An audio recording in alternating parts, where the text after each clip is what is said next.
محترم بھائی اور بہنوں، اللہ جو کچھ ہمیں کرنے کو کہتا ہے ہمارے نفع کے لیے، جن چیزوں کے چھوڑنے کو کہتا ہے وہ بھی ہمارے نفع کے لیے۔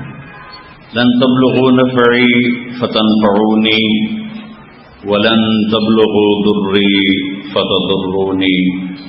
اے میرے بندو، نہ تم مجھے کوئی نفع پہنچا سکتے ہو نہ کوئی نقصان پہنچا سکتے۔ میرے عبادت سے وہ بڑا نہیں ہوتا، میری نافرمانی سے وہ چھوٹا نہیں ہوتا۔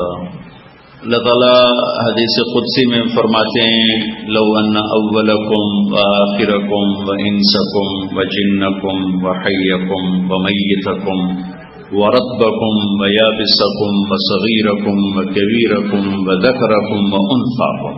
یہ ایک حدیث بنی، دو حدیثوں کو جمع کر کے بیان کر رہا ہوں۔ اے میرے بندو، تمہارے اول آخر، تمہارے انسان جنات، تمہارے زندہ مردہ، تمہارے خشک اور تر، تمہارے چھوٹے اور بڑے، تمہارے مرد اور عورت، سب کو لپیٹ لیے۔ کانوا علی اتقى قلب رجل واحد من، سارے کے سارے اعلی درجے کے فرما بردار ہو جائیں۔ ما زاد فی ملکی شیئا، میرے ملک میں ایک ذرہ اضافہ نہیں ہوگا، نہیں ہوگا۔ تمہارے سجدوں سے بڑا نہیں ہوتا، میرے آپ کے روزوں سے بڑا نہیں ہوتا۔ پھر اس کا الٹ، تمہارے اول، تمہارے آخر، تمہارے انسان، تمہارے جنات، تمہارے زندہ، تمہارے مردہ، تمہارے خشک، تمہارے تر، تمہارے چھوٹے، تمہارے بڑے، تمہاری عورتیں، تمہارے مرد، پھر سب کو احاطے میں لے لیا۔ پھر کیا کہا؟ کانوا علی افجر قلب رجل واحد منکم ما نقص فی ملکی شیئا، تم سارے کے سارے حد درجے کے نافرمان بن جاؤ۔ سب سے بڑی نافرمانی ہے شرک، باقی اس سے چھوٹی۔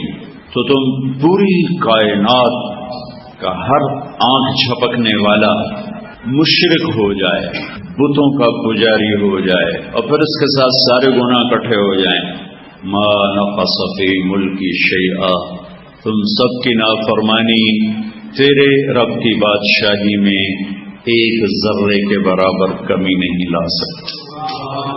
وہ کمی سے بھی پاک ہے، وہ زیادتی سے بھی پاک ہے، وہ پہلے ہی اس مقام پر ہے کہ جہاں ساری بلندیاں ختم ہو جاتی ہیں، جہاں ساری بڑائیاں ختم ہو جاتی ہیں، جہاں ساری کبریائیاں ختم ہو جاتی ہیں۔ اللہ اکبر کا ایک عام مفہوم ہے، اللہ سب سے بڑا ہے، جو کچھ ہے اس سے بڑا ہے۔ یہ بھی ٹھیک ہے کیونکہ لفظ افعال میں یہ معنی پایا جاتا ہے، لیکن خالق اور مخلوق میں کوئی نسبت نہیں ہوتی۔ یہ کہنا زمین چھوٹی ہے، سورج بڑا ہے، ٹھیک ہے، ایک بڑی چیز ہے، ایک چھوٹی چیز ہے۔ چیونٹی چھوٹی ہے، ہاتھی بڑا ہے، یہ بھی ٹھیک ہے، ایک چھوٹی مخلوق ہے، ایک بڑی مخلوق ہے۔ دریا چھوٹا ہے، سمندر بڑا ہے، یہ بھی ٹھیک ہے، ایک چھوٹے پیمانے پر ہے، ایک بڑے پیمانے پر ہے۔ لیکن اللہ زمین سے بڑا ہے، ان آسمانوں سے بڑا ہے، عرش سے بڑا ہے، کرسی سے بڑا ہے۔ یہ بے جوڑ بات ہے، چونکہ اللہ کے سوا ہر چیز محدود ہے، کہیں شروع ہوتی ہے کہیں ختم ہوتی ہے، کہیں شروع ہوتی ہے کہیں ختم ہوتی ہے۔ اور اللہ وہ ذات ہے جس کی نہ کوئی ابتدا ہے نہ کوئی انتہا ہے۔ سبحان اللہ۔ تمہیں اللہ کی بات اللہ کی زبان سے بتا دوں، سبح للہ ما فی السماوات والارض وهو العزیز الحکیم۔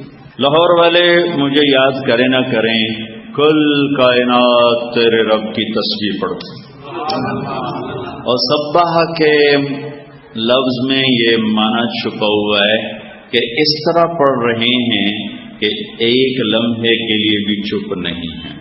ہم نے تو تسبیح پڑھی چپ ہو گئے، تسبیح پڑھی روٹی کھانے بیٹھ گئے، تسبیح پڑھی سو گئے، تسبیح پڑھی کوئی ڈیلنگ میں شروع ہو گئے۔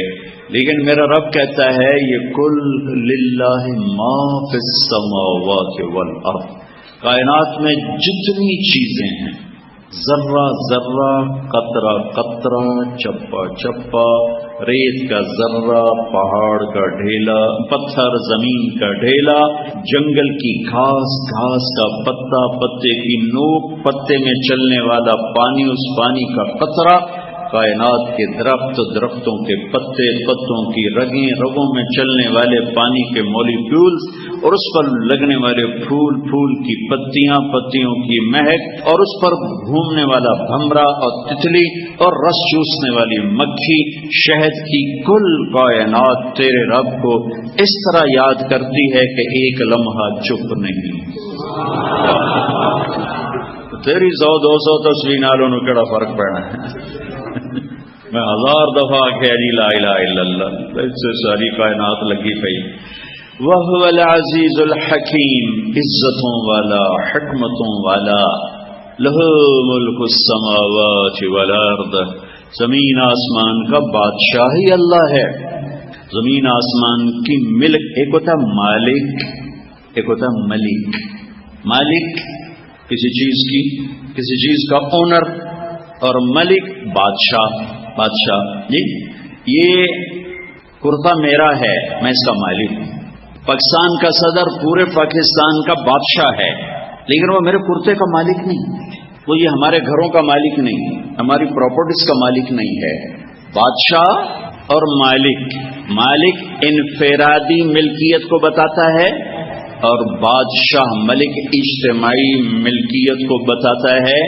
تو اللہ جل جلالہ میرا شہنشاہ، میرا رب کا رب کائنات، وہ کہتا ہے قل اللہم مالک الملک، مالک الملک، انہیں بتاؤ کہ ساری کائنات کا مالک، انڈیویجول، انفرادی ملک، ملک ملک صرف اللہ کی ہے، صرف اللہ کی ہے، صرف اللہ کی ہے، کوئی پارٹنر لا شریک لہ، کوئی آگے وارث متخذ صاحبۃ ولا ولدا، کوئی وارث نہیں، کوئی بیٹا بیوی نہیں ہے، کوئی پیچھے سے وراثت ملی ہے اللہ کو نہیں، لم یلد ولم یولد، نہ وہ کسی کا باپ ہے نہ وہ کسی کا بیٹا ہے، نہ اوپر سے اس کا کوئی سلسلہ ہے نہ نیچے، وہ اوپر بھی وہی ہے، نیچے بھی وہی ہے، اول بھی وہی ہے، آخر بھی وہی ہے۔ تو اس آیت میں اللہ کہہ رہا ہے ساری کائنات کا چپے چپے کا مالک اللہ ہے۔ تو بادشاہ کون ہے؟ بادشاہ کون ہے؟ تو اس کے لیے اللہ دوسرا لفظ آئے عند ملیک مقتدر، انہیں بتاؤ کہ بادشاہ بھی اللہ ہے اور مالک بھی اللہ ہے، ملک بھی اللہ کی اور ملک بھی اللہ کا، شہنشاہی بھی اللہ کی، اقتدار بھی اللہ کا، عروج بھی اللہ کا، طاقت بھی اللہ کی، خزانے بھی اللہ کے، آپ بھی اللہ کے، اور میں بھی اللہ کا، سب پر میرے رب کی چھاؤں ہے، میرے رب کی قدرت کے نیچے کل کائنات ہے۔ لہ ملک السماوات والارض، کیا طاقت کا اظہار کیا ہے؟ یحیی و یمیت، کسی کو مار کے دکھا دو، کسی کو زندہ کر کے دکھا دو، تم مارنے پہ آؤ وہ بچانے پہ آئے، ساری کائنات کو کند کر کے رکھ دے گا، تم بچانے پہ آؤ وہ مارنے پہ آئے، لوہے کی دیواروں میں روح کھینچ کے دکھا دے گا۔ بچانے پر آئے تو چھری فرعون کے ہاتھ میں تھی نہیں چلی، بچانے پر آئے تو وہی چھری خلیل ابراہیم کے ہاتھ میں تھی نہیں چلی، چونکہ بچانے والے نے بچانے کا جب ارادہ کیا تو فرعون کی چھری کو بھی کند کر دیا موسیٰ کے لیے، اور اپنے خلیل ابراہیم کی چھری کو بھی کند کر دیا اسماعیل کے لیے، جب بچانے پر آتا ہے، جب بچانے پر آتا ہے۔ یحیی و یمیت، زندگی اور موت کا مالک، وہو علی کل شیء قدیر، ہر چیز پر قادر۔ یہ اگلا جملہ سنانے کے لیے پیچھے سے پڑا تھا کہ وہ ذات جس کی کوئی ابتدا بھی نہیں انتہا بھی نہیں، شروع سے دیکھو تو ابتدا نہیں، آخر میں دیکھو انتہا نہیں، جگہ تلاش کرو تو لا مکان ہے، زمانے میں ڈھونڈو تو لا زمان ہے، اور ویسے دیکھو تو تمہاری شارق سے زیادہ تمہارے قریب۔ عجیب بات دور اتنا ہے کہ لا تراہ العیون، آنکھ نہ دیکھ پائے، چلو اکتا اتھو تک ویک کے تھک گئی، لا تخالطہ الظنون، خیال کے گھوڑے دوڑاؤ تو خیال بھی وہاں نہ پہنچ پائے، اتنا دور ہے۔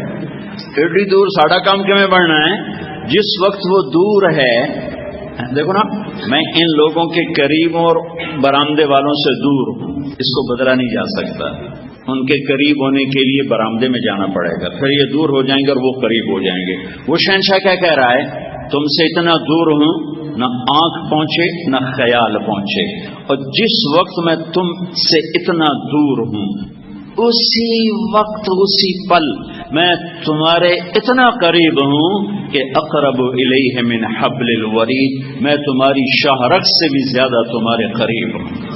اللہ واہ واہ، کیا کہیں، یہ جو رہ گئی یہ اس سے بھی زیادہ میں تمہارے قریب ہوں، ادعونی استجب لکم، بس مجھے پکار پھر دیکھ میں لبیک کیسے کہتا ہوں، میرے علاوہ نہ کسی اور کو پکارنا۔ ولا تدعوا مع اللہ احدا، ایمان والا وہ ہے جو صرف اللہ کو پکارتا۔ وَإِذَا سَأَلْتَ فَاسْأَلِ اللَّهَ وَإِذَا سَأَلْتَ فَاسْأَلِ اللَّهَ وَإِذَا اسْتَعَنْتَ فَاسْتَعِنْ بِاللَّهِ، وہ اللہ کو پکارتا ہے، وہ اللہ سے مانگتا ہے، وہ اللہ کو پکارتا ہے، وہ اللہ سے مانگتا ہے۔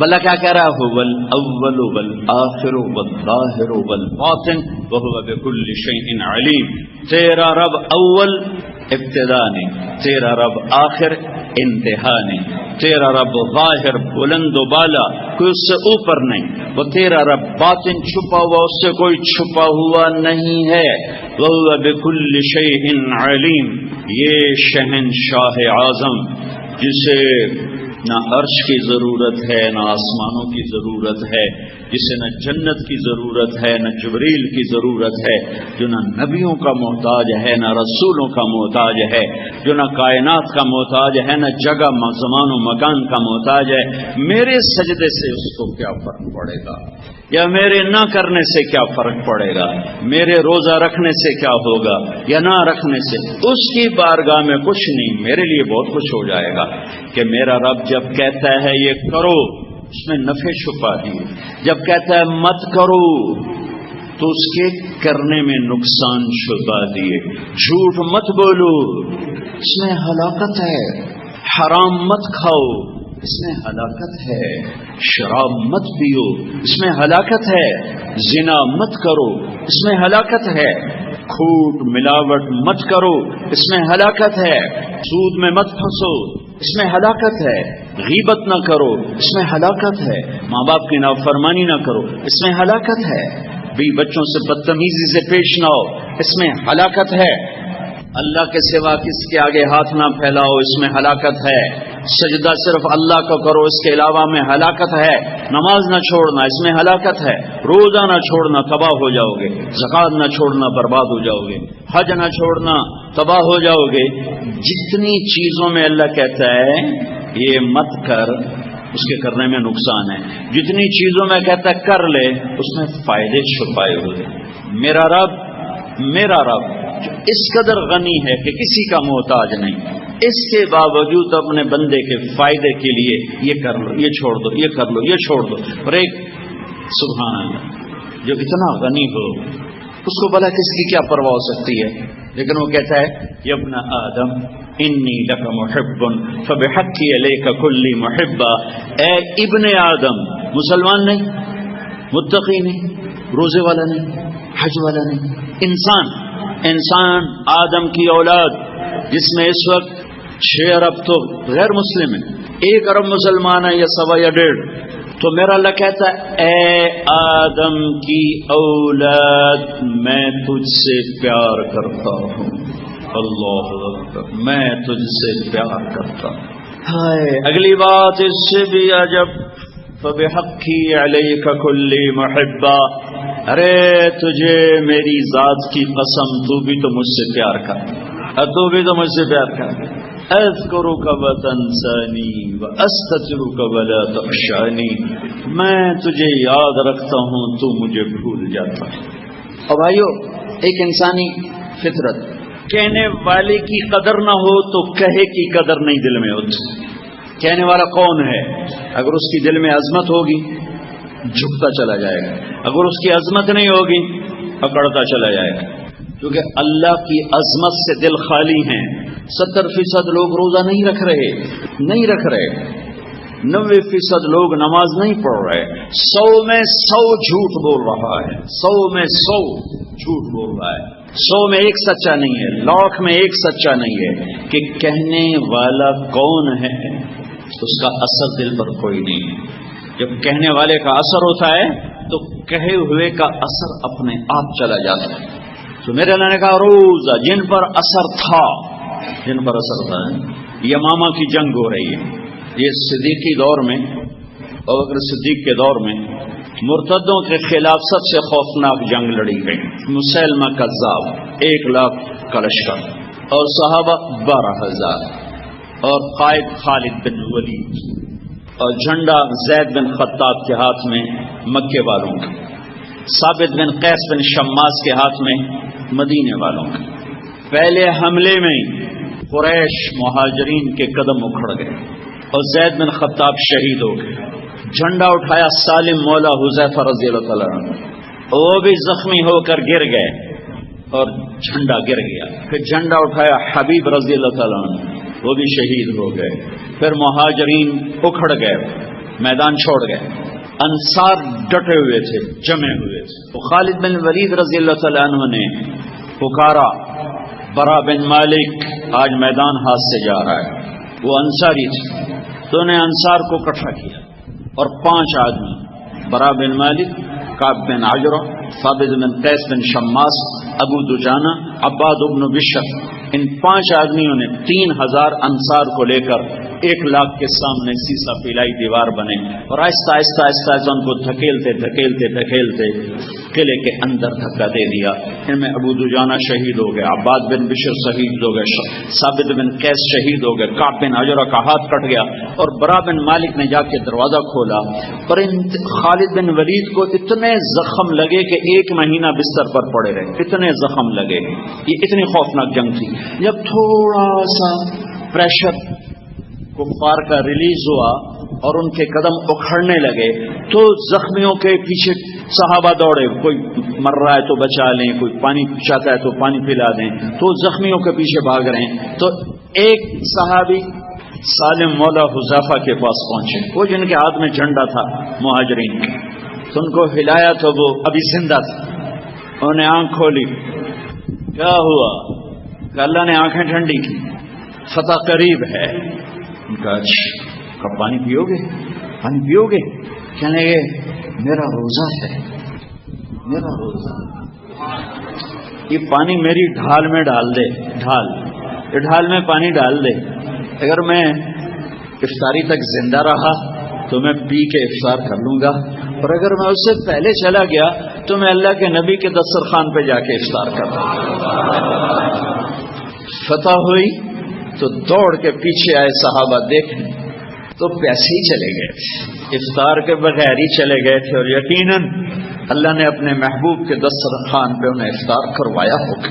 جنہیں پتا تھا کہنے والا کون ہے انہوں نے یوں روزہ رکھا۔ سانو پتا کوئی نہیں کون آکھی جانا جی بھوک بڑی لگتی ہے، پیاس بڑی ہو جی رکھیا نہیں جانا، ایک ہو جی رکھیا نہیں جانا، نماز کیوں نہیں پڑھتے ہو جی پڑھی نہیں جانا، جھوٹ کیوں بولتے ہو جی کام نہیں چلتا۔ ہر بات کے لیے چھوٹے چھوٹے بہانے لے کے کھڑے ہوئے، جنہیں پتا تھا کہنے والا کون ہے، یوں میدان جنگ میں پیاسے تڑپتے ہوئے اللہ کے پاس پہنچے۔ روزہ افطار کرنے کی نہیں ہوئی مہلت اور اللہ نے بلا لیا۔ اور میرے نبی کی اولاد کا کیا بتاؤں، میرے نبی کے جگر کے ٹکڑے، آنکھوں کی ٹھنڈک، جنت کے پھول، حسین بن علی 12 گھنٹے کا روزہ نہیں تھا، 72 گھنٹے پورے قافلے نے نہ کھایا نہ پیا، بھوکے پیاسے اللہ کی بارگاہ میں پہنچے اور سر کٹ کے نیزوں پہ چڑھ گئے۔ چھوٹے معصوم بچوں کی پیاس سے زبانیں باہر نکلی ہوئی تھی اور ان کے سر کٹ کے نیزے پر چڑھ ہوئے گواہی دے رہے تھے کہ اللہ کو یوں راضی کیا جاتا ہے۔ لاہور کا تاجر ایک جملے میں کہتا ہے پھر سود کے بغیر بڑا کاروبار تو ہو نہیں سکتا۔ ریڑھی والا میں اس کو کیا گلا دوں؟ ریڑھی والا کہتا ہے جی جھوٹ کے بغیر تو پھر پھل نہیں بکتا، کاروبار نہیں، کیا کریں؟ یہ گھر کی عورتیں بغیر وجہ جھوٹ بولے جا رہی ہیں، بغیر وجہ جھوٹ بولے جا رہی ہیں، کوئی نفع نقصان کے چکر نہیں، بس ایک عادت ہے۔